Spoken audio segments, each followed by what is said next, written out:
내용을 보면 정결례식이 나옵니다. 정결례식, 이제 유대인의 율법에 의해서 나온 예식인데요. 아이가 남자 아이가 33일이 되거나 여자 아이는 66일이 되면 성전에 가가지고 거기에서 정결 예식을 하게 됩니다. 그러니까 이제 어머니들이 이제 부모님들이 할 때 특히 어머니가 주도를 해서 진행을 하게 되어지는데 그 정결 예식은 좀 할례식과는 좀 달라요. 여자는 이제 할례식이 없는데 남자 아이는 할례식을 이제 8일 만에 하거든요. 근데 8일 이후에 33일 되면 또 가가지고 정결 예식이라는 것을 하게 되어집니다. 이제 그때 24절에 여러분 성경 24절에 보시면 산비둘기나 집비둘기 같은 것으로 마리아가 정결 예식을 할 때 번제, 내지는 이제 그 속죄자라는 것이 있는데 번제와 속죄자라는 것이 있는데 구약시대 때 그 제사법 중에서 하나가 이제 그거를 이제 진행을 하게 되어집니다. 근데 사실상 이 예물이라고 하시면 차량적으로 되어져요. 좀 많이 부자인 사람은 송아지로 해요. 제물을 드릴 때. 또 좀 덜 부자인 사람은 양이나 염소 가지고 합니다. 그럼 너무 좀 안 되는 사람들은 비둘기 가지고 합니다. 비둘기 가지고 합니다. 진짜 가난한 사람은요, 곡식 가지고 해요. 곡식 가지고. 그래서 그걸 곱게 빠가지고 하게 되죠. 어쨌든 마리아 가정, 예수님의 가정은 그렇게 부유한 가정은 아니었다는 것을 알 수가 있습니다. 근데 그 가정이 이제 그 정결 예식을 위해서 성전을 찾은 거예요. 근데 이제 거기에 시몬이라는 사람이 등장을 하게 됩니다. 시몬. 자, 이 시몬이라는 사람의 이름의 뜻이 뭐냐면요, 하나님께서 들으셨다라는 뜻을 갖고 있어요. 하나님께서 들으셨다. 이름 뜻이 그래요. 하나님께서 들으셨다. 근데 중요한 건 뭐냐면 이 시몬이 소개를 해주는 부분이 이제 25절과 26절에 나와 있거든요. 여러분들 성경을 한번 보시기 바랍니다. 여러분들 성경을 보시면 25절과 26절에 5가지로 이 시몬을 소개해주고 있습니다. 첫째는 뭐냐면 예루살렘 사람이에요. 오늘날로 얘기하면 우리식으로 얘기하면 서울 사람이죠. 예루살렘 사람입니다. 그런데 그 사람은 의로운 사람이에요. 그리고 경건한 사람이에요. 의로운 사람, 경건한 사람으로 표현되어 있고요. 네 번째는 뭐냐면 이스라엘의 위로를 기다리는 사람이다. 이렇게 표현되어 있습니다. 이스라엘의 위로를 기다리는 게 무슨 말이냐면요. 이스라엘이 그때 당시에도 로마 속국이 있었어요. 근데 항상 이스라엘 역사를 보면 외세의 침략을 너무 많이 받았었어요. 그리고 뭐 노예로 끌려가고 종으로 끌려가고 막 그런 안 좋은 역사들이 굉장히 많아요. 이스라엘이라고 하는 그 지정학적 위치 때문이라서 그런지 몰라도 북에서 쳐들어오고 남에서 쳐들어오고 막 그랬었어요. 왜냐하면 아프리카와 유럽으로 아시아로 나아가는 중간 지점이 있는 게 이스라엘 땅입니다. 그래서 거기는 항상 분쟁 지역이에요. 지금도 분쟁 지역이에요. 거기는 팔레스틴 지역이죠. 그러니까 그 이스라엘 이 민족이 항상 우리나라 조선 사람들처럼 한이 많아요. 그래서 이스라엘의 위로를 기다리는 사람인데 그것 무슨 말이냐면 메시아를 기다리는 사람, 구세주를 기다리는 사람이다라는 것을 이야기해주고 있는 부분입니다. 그러면서 5번째로 이 소개를 해준 게 시몬이 뭐라고 되어 있냐면은 성령이 그 위에 계시더라. 25절에 보면 성령이 그 위에 계시더라라고 되어 있습니다. 성령의 사람이에요. 성령의 사람.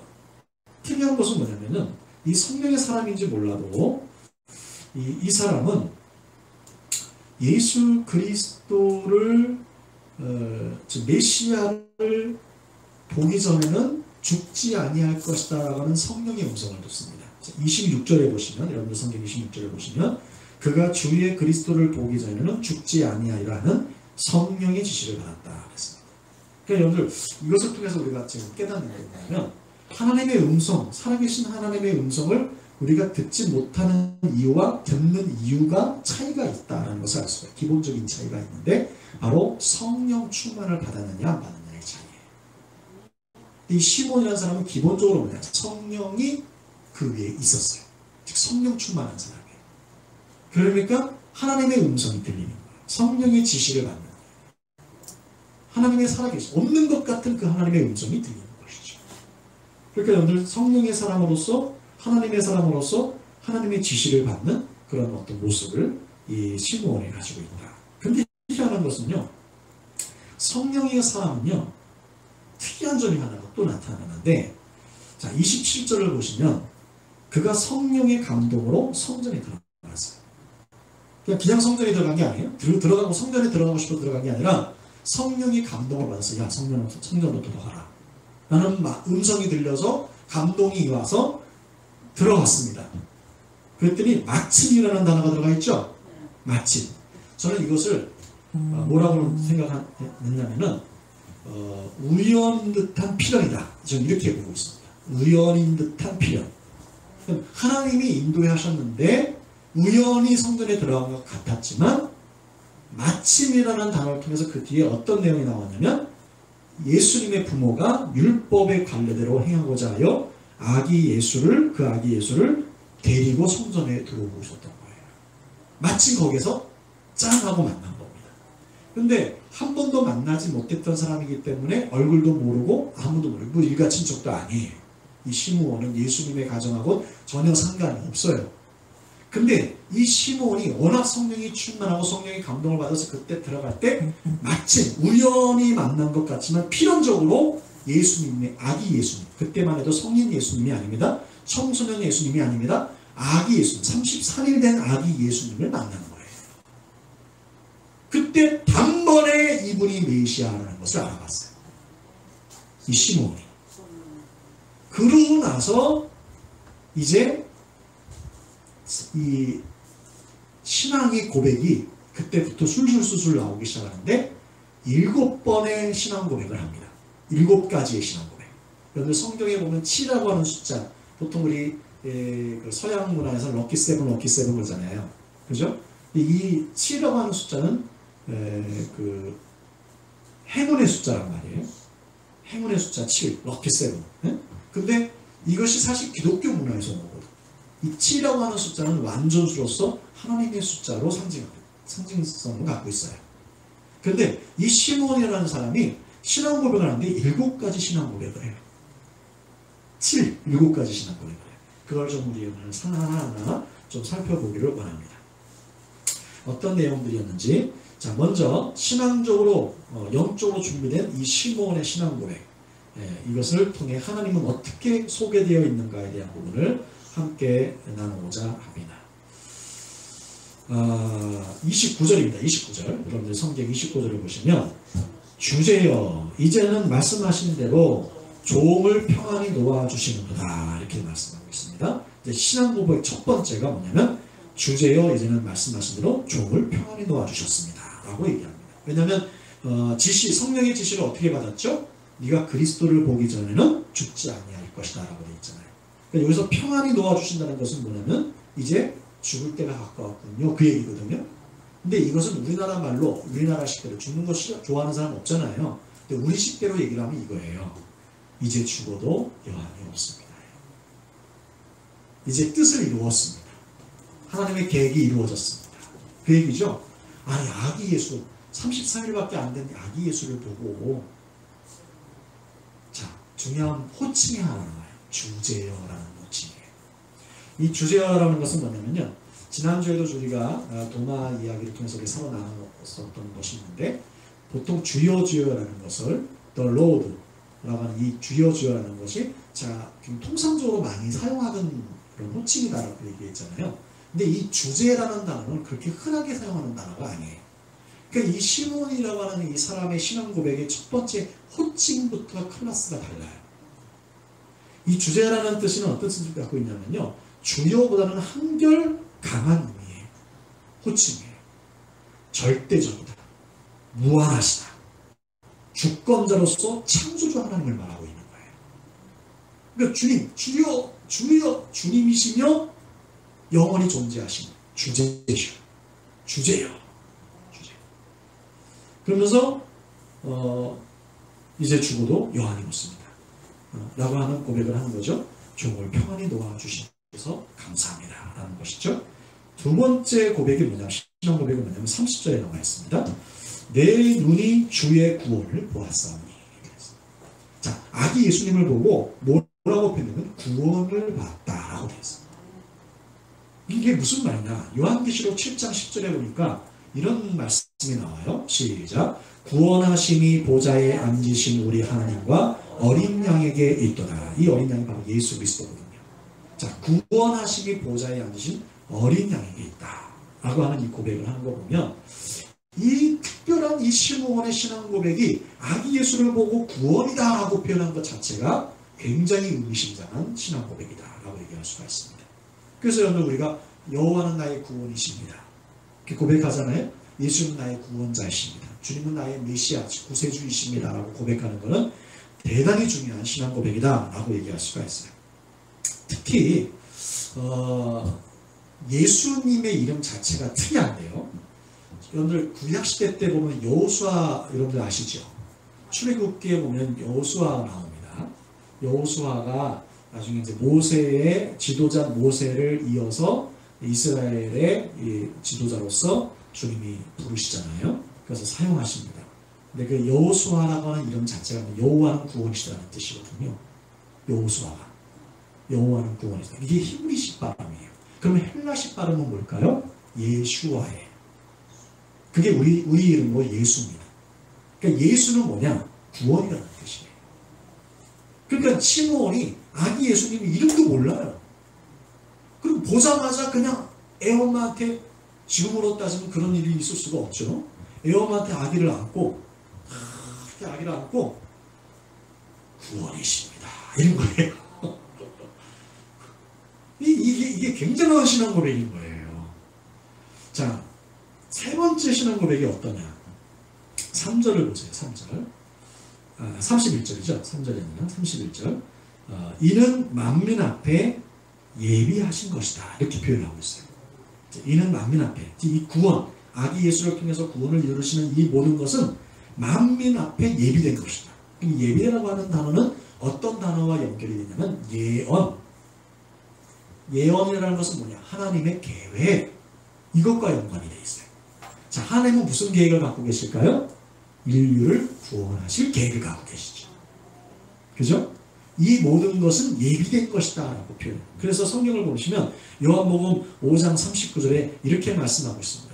너희가 성경에, 예수님이 직접 하신 말씀이에요. 너희가 성경에서 영생을 얻은 줄 생각하고 성경을 연구하거냐, 공부하고 연구하거냐만 이 성경이 곧 나에게 대하여 증언하는 것이다 라고 하면서 예수님이 이 성경이 곧 나를 위해서 쓰여진 것이다 라고 선포하고 있다는 거죠.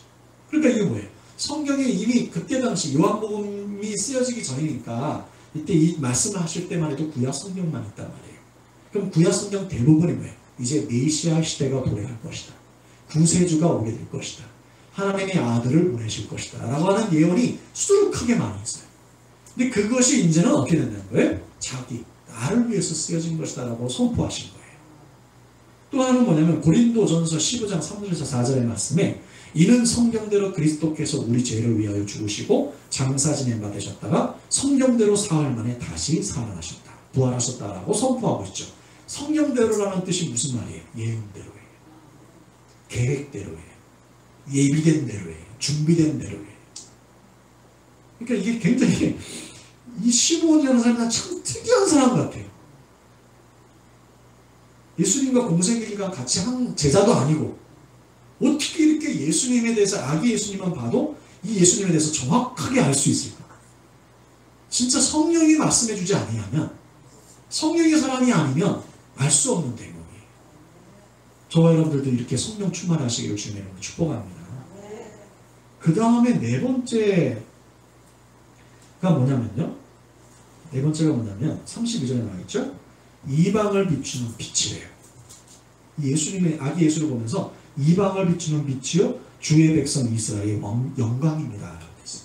만약에 우리가 우리나라 우리 민족에게 우리 민족이 우리를 통해서 예수님 메시아가 왔다면 우리의 영광이죠. 우리 민족의 영광이겠죠. 근데 유대 민족으로 왔어요. 유대 민족의 그 혈통으로 예수님이 오셨어요. 메시아가 오셨어요. 그러니까 시몬이 뭐냐면 우리 이스라엘의 영광입니다. 왜냐? 예수님은 뭐기 때문에? 빛이시기 때문에. 예수님은 빛이시기 때문에. 이 빛 이야기는 참 중요해요. 아까도 이제 기도 중에 말씀드렸지만 이 세상은 어둠 속에, 죄악의 어둠 속에 있다는 것을 영적으로 우리는 알아야 돼요. 그래서 여러분들 이 세상이 왜 이렇게 엉망으로 지금 막 이렇게 되느냐? 조금 뭔가 평안할 것 같으면 또 물이 터지고 뭔가 좀 괜찮은 것 같으면 또 안 좋은 일이 생기고, 그래서 왜 이렇게 막 정신없이 이렇게 세상이 돌아가느냐? 이유가 그래요. 죄 때문에 그래요. 죄 때문에.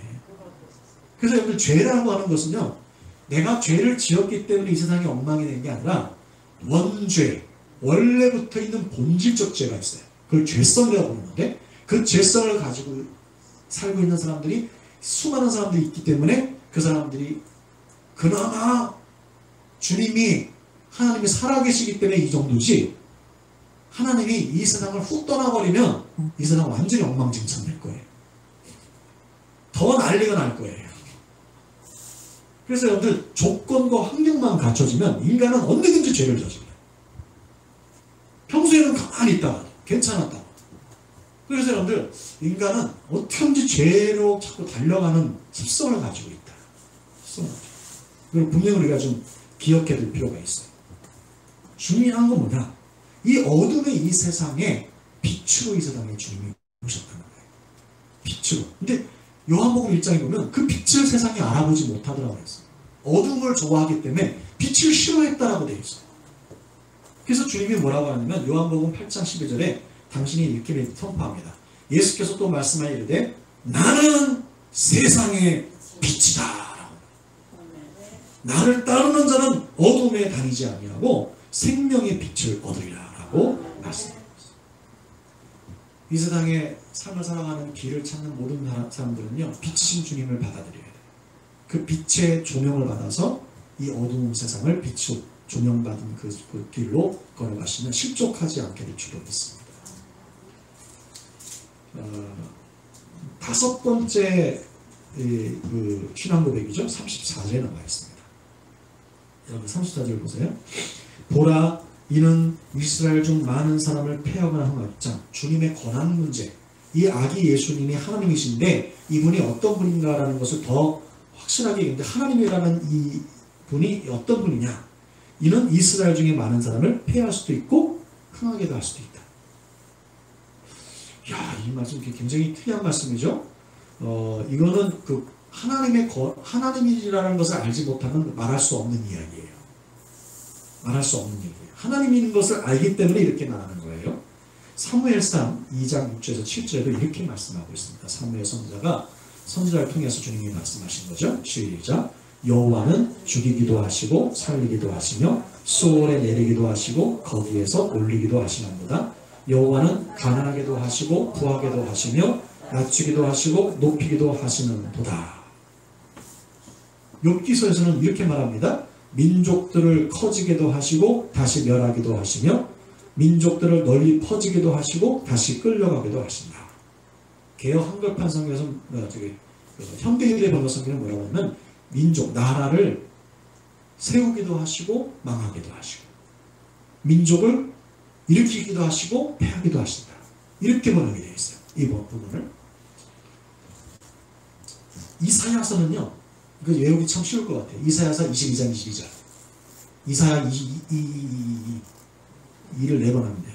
이사야 22장 22절. 시작. 내가 또 다윗의 집의 열쇠를 그의 어깨에 두리니 그가 열면 닫을 자가 없겠고 닫으면 열 자가 없으리라. 그가 열면, 그가 누구냐면 예수님을. 참 이 예수님에 대해서 이런 권한을 갖고 있는 하나님이다라고 표현한 거죠. 시므온이. 굉장한 신앙 고백이에요. 자, 여섯 번째로 어떤 신앙 고백이냐, 역시 34절에 나와 있습니다. 비방을 받는 표적이 되기 위하여 세움을 받았다. 비방, 표적, 세움, 이 세 가지 단어가 핵심적인 단어예요. 이 표적이라고 하는 것은 타켓입니다. 타켓. 타켓이라는 것은 공격 대상이라는 얘기예요. 응? 공격 대상이에요. 이적이 아닙니다. 여기서 표적은 이적, 타켓입니다. 타켓. 공격 대상이라는 거예요. 비방의 공격 대상이 되어진 것으로 세움을 받았다. 이 얘기거든요. 이게 무슨 의미냐? 이사야 53장 3절에서 5절을 보면 그 얘기가 확실하게 나와 있어요. 자, 예수님에 대해서 이 시므온이 이렇게 얘기한 것은 아마도 이 말씀을 염두에 두고 한 말이다 라고 생각이 되어지는데, 예수님이 이 세상에 태어나기 전 700여 년 훨씬 전에 이사야 선지자가 이렇게 예언합니다. 어떻게 일어나냐? 같이 읽어보죠. 시작. 여기서 그는 누굴 얘기할까요? 메시아, 예수님을 얘기하는 거예요. 시작. 그는 멸시를 받아 사람들에게 버림을 받았으며 강고를 많이 겪었으며 질고를 안한 자라. 마치 사람들이 그에게서 얼굴을 가리는 것 같이 멸시를 당하였고 우리도 그를 귀히 여기지 아니하였도다. 그는 실로 우리의 질고를 지고 우리의 슬픔을 당하였거늘 우리는 생각하기를 그는 징벌을 받아 하나님께 맞으며 고난을 당한다 착각했노라. 그가 찔림은 우리의 허물 때문이요 그가 상함은 우리의 죄악 때문이라. 그가 징계를 받음으로 우리는 평안을 누리고 그가 채찍에 맞음으로 우리는 나음을 받았도다 라고 말씀하고 있습니다. 그러니까 여러분들 비방의 표적이 돼서 세움을 받는, 세움을 받았다는 건 희생되는 어린 양으로서 우리 죄를 위해서 희생된다. 그것을 위해서 이 땅에 오신 분이 예수님이다 라고 말씀해 주고 있는 것이죠. 마지막 7번째 신앙 고백입니다. 드디어 마지막이는요. 35절을 보시면 그 신앙 고백이 마지막으로 나와 있습니다. 자, 어떤 말씀이 나오느냐. 칼이, 자, 시몬이 참 희한한 사람이에요. 아마 읽어봐도 참 저는 희한해요. 칼이 내 마음을 찌르듯 하니 이는 여러 사람의 마음의 생각을 드러내려 함이니라 그랬습니다. 그래서 여러 사람의 마음의 생각이라는 것은 죄된 마음을 얘기하는 거예요. 죄악된 모든 것을 다 드러나게 될 것이다 라는 얘기거든요. 근데 그 전에 칼이라고 하는 단어가 나와 있어요. 예수님이 칼 가지고서 뭐 어떻게 하시겠다는 건가? 그게 아니라 칼은 통상적으로 말씀입니다. 말씀. 하나님의 말씀이에요. 우리를 찌르는 말씀이죠. 나의 죄를 깨닫게 하는 말씀이죠. 그걸 의미로 상징적으로 칼이라고 하는 표현을 쓴 거예요. 그래서 칼이 내 마음을 찌르듯, 칼이라고 하는 것은 눈에 보이는 것을 자르기 위한 찌르고 할 때 하는 거잖아요. 근데 그게 아니라 마음을 찌른대요. 심령을 찌른대요. 영혼을 찌른대요. 그래서 칼이 내 마음을 찌르듯 하리니 여러 사람들의 마음의 생각, 죄된 마음이 드러나게 될 것이다 라고 얘기를 합니다. 그러면 히브리서 4장 12절에 말씀에 대해서 이렇게 얘기하고 있다는, 정확하게 얘기한 거예요. 같이 한번 읽어보십시다. 시작. 하나님의 말씀은 살아있고 활력이 있어 좌우의 날선 어떤 검보다도 예리하여 혼과 영과 및 관절과 골수를 찔러 쪼개기까지 하며 또 마음의 생각과 뜻을 판단하니. 개역 한글 판성에는 감찰로 나와 있어요. 감찰이라는 것은 뭐냐? 우리의 생각을 스캔하는 거예요. 그래서 드러내는 거예요. 여러분들 몸에 병이 생기면은 병원에 가서 뭐 합니까? CT 촬영하거나, 그죠? MRI 촬영하거나 하죠. 그걸 통해서 우리 속에 있는 게 다 드러나죠. 암덩어리가 어디에 있는지, 뭐가 어디 있는지 다 드러납니다. 그죠? 뭐 뼈가 다쳤으면 뼈가 어디가 뭐 부러졌다든지 근육이 이탈해서 뭐 저기 되게 파열됐으면 그것까지 다 잡아내는 거죠. 우리 눈으로 보니 겉보여는 눈에 멀쩡해서 안 보이는데 그 CT 촬영이나 MRI 촬영하면 속에 있는 모든 것들이 다 스캔이 돼버립니다. 그걸 감찰이라고 하는 거예요. 하나님의 말씀은요, 살아서 운동력이 있어서 우리의 마음에 찔림이 있고 우리의 생각에 찔림이 있어요. 사람들은 몰라요. 목사인 저도 저를 몰라요. 여러분들이 어떤 생각을 가지고 오늘 설교를 듣고 있는지 몰라요. 그러나 이 말씀을 듣는 여러분들은 하나님을 다 알고 계신다는 거예요. 다 보고 계신다는 거예요. 하나님이 모르면 하나님이 아니죠. 내는 내 마음을 숨겼는데 하나님은 내 마음을 다 알고 계세요. 뭐 때문에 그 말하고 있는지, 뭐 때문에 저렇게 행동하고 있는지를 다 알고 계신단 말이에요. 저는 그래서 오히려 반대로 생각했어요. 하나님이 알고 계시니까 마음 놓고 회개하자. 여러분들 집에서 여러분들 자녀들 키우시죠? 자녀들이 여러분들 저거 할 때 바로 뭐 부모 앞에서 잘못한 거 자기가 한 짓도 안 했대. 내가 안 했대. 그 부모도 다 알고 있으면서도 모르는 척하고 그냥 저기 넘어가실 때도 있고 그런 거예요. 그러면 자식 키우는 부모는 다 알아요. 그게 뭔지. 하나님도 우리의 마음으로 생각하는 모든 죄악을 다 알고 계세요. 다 알고 계시는데 모르는 척 하시고 있을 뿐이에요. 너 언제까지 회개 안 하나 보자. 그래, 너 맘대로 한번 생각해봐라. 너 맘대로 한번 네 지혜대로 한번 생각해봐라. 근데 끝이 길이 안 보이는 거야. 아까 그 크러쉬라고 하는 그 가수처럼 말이죠. 길이 안 보이는 거예요. 근데 주님을 알면 도리어 주님은 아예 모든 것을 알고 있기 때문에 길이 보이기 시작합니다. 그래서 주님은 뭐라고 해요? 수고하고 무거운 짐 짓느라 다 내게로 오라. 내가 너희를 쉬게 하리라. 주님이 왜 그런 말씀을 하셨을까요? 주님이 길이시기 때문에, 주님이 빛이시기 때문에. 결론을 좀 내줄게요. 이 시므온의 신앙 고백의 결정적 특징이 있어요. 어떤 특징이 있냐면, 자, 오늘을 사는 현대 그리스도인, 저와 여러분들 얘기입니다. 오늘을 사는 현대 그리스도인들, 즉 예수 그리스도의 재림을 기다리며 사는 이 시대의 사람들과 시므온 시대 때가 사뭇 동일해. 비슷해.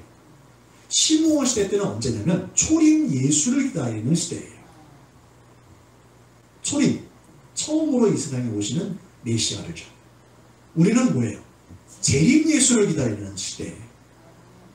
그죠? 초림 예수를 기다리는 시대에 이 시므온이 성령이 충만하고 기다렸고 의로운 삶을 살고 경건을 유지하며 살아갔던 것처럼 우리도 뭐 어떻게 해야 되는 거예요? 재림 예수를 기다리는 저와 여러분들이 성령이 충만하고, 그죠? 믿음으로 충만하고 의로운 삶을 살고, 그죠? 그다음에 경건의 삶을 유지하면서 살아갈 때 우리는 성령의 음성을 듣고 나중에 천사의 나팔 소리를 듣게 되는 거예요. 성경이 뭐라고 되어 있는지 아세요? 천사의 나팔 소리를 듣는 사람이 있고 못 듣는 사람이 있다고 했어요. 못 듣는 사람은 예수 그리스도의 재림을 기다리지 않는 사람이에요. 믿음을 갖고 있지 않는 사람들이에요. 천사의 나팔 소리 듣는 사람은 믿음을 갖고 있는 사람들이, 깨어있는 사람들이, 시므온처럼 준비되어 있는 사람이에요. 오늘 이 말씀을 통해서 그걸 깨닫게 되어지는 거예요. 두 번째 특징이 뭐냐면요, 3년 반 동안 예수님과 함께 동고동락한 예수님의 제자들보다 더 아기 예수님을 보자마자 이분이 누구신지 정확하게 알아요.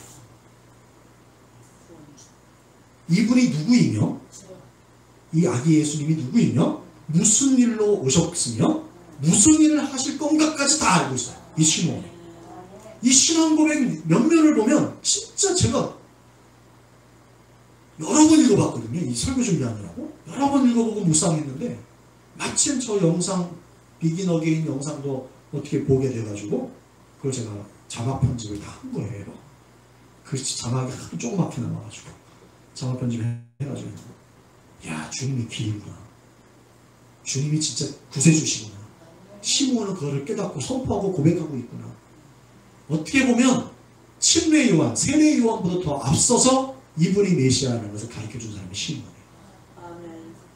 그러니까 준비된 영혼이 얼마나 중요해요. 저와 여러분들 준비하고 있으셔야 돼요. 예수님의 재림을 준비하고 있으셔야 돼요. 더 정확하게 알고 있어요. 예수님의 3년 반 공생 기간 동안 같이 동고동락했던 제자들보다 더 정확하게 알고 있어요.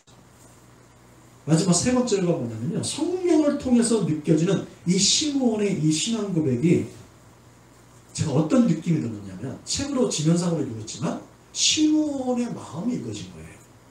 완전한 확신이에요. 여기에 뭔가 긴가민가한 거 고백이 있어요? 없어요. 완전한 확신. 그리고 너무 행복해하는 거예요. 이 시므온이 메시아를 만난 것을 너무 행복해하고 있어요. 그 증거가 뭐예요? 종을 편안히 놓아주십니다. 이제 죽어도 여한이 없습니다. 이 노인 할아버지 시므온이 너무 행복한 거예요. 예수님 만나가지고. 그래서 여러분들 지난주 함께 도마를 통해서 나눈 말씀은 의심이 변하여 확신이 된 믿음의 신앙 고백이라고 한다면, 이 시므온의 신앙 고백은 이겁니다. 준비된 심령의 신앙 고백은 행복하다는 거예요. 행복한 신앙 고백이었어요. 그래서 어딘지 지금 기억은 안 나는데, 너의 행복을 위하여 하나님의 말씀을 따르지 아니하느냐 라는 말씀이 있어요. 구약 성경에 있는 말씀입니다. 너의 행복을 위하여 주의 말씀을 따르라는 얘기예요. 그게 여기서 나오는 행복은, 성경에서 나오는 행복, 다루는 이 행복은 우리가 흔히 생각하는 통상적인 이 세상적 행복이 아니에요. 세상이 줄 수 없는 행복이에요. 세상이 줄 수 없는 기쁨. 주님이 그걸 우리에게 약속하시고, 말씀대로 살아가고, 말씀대로 거룩을 유지하고, 말씀대로 의롭게 살아가고, 그리고 기도하면서 준비하고 예비하고, 천국 비유 중에서 10처녀 비유가 있는데 슬기로운 5처녀는 등과 기름을 같이 준비하고 있다가 신랑 되신 예수님 오시면 우리 영적인 다 우리 신부잖아요. 맞이하러 나가기만 하면 돼요. 아주 간단합니다. 그때 우리는 얼마나 행복할까요? 재림 예수를 맞이할 때 우리는 얼마나 영광스럽고 행복할까요? 시므온이 딱 그건 거예요. 시므온의 신앙고백, 행복한 신앙고백이었습니다. 기도하십시다. 사랑과 은혜가 충만하시고 자비가 풍성하신 아버지 하나님, 오늘 말씀을 통해서 다시 한번 우리의 신앙을 고백하고 예수님이 어떤 분이신지, 하나님이 어떤 분이신지를 깨닫게 해주셔서 감사를 드립니다. 우리도 행복한 크리스천들, 이왕 예수 믿고 교회 생활하는 거 정말 길이 보이고 행복한 신앙생활을 하길 원합니다. 주님은 나의 길이십니다. 주님은 우리의 길이십니다. 그리고 생명이십니다. 진리이십니다. 하나님이여, 그분을 우리 모두 시므온처럼 하나님이여 행복하게 따라갈 수 있는 우리 모두가 되어줄 수 있도록 붙잡아 주시옵시고, 우리 주 예수 그리스도의 재림의 날의 나팔 소리를 우리 모두가 들을 수 있도록 영의 길을 열어 주시옵소서. 주님께서 함께해 주실 줄로 믿고 감사드리며 예수님의 이름으로 기도하옵나이다. 아멘. 우리 말씀 생각하시면서 통성으로 기도하겠습니다. 할렐루야. 사랑과 은혜가 충만하시고 자비가 풍성하신 아버지 하나님,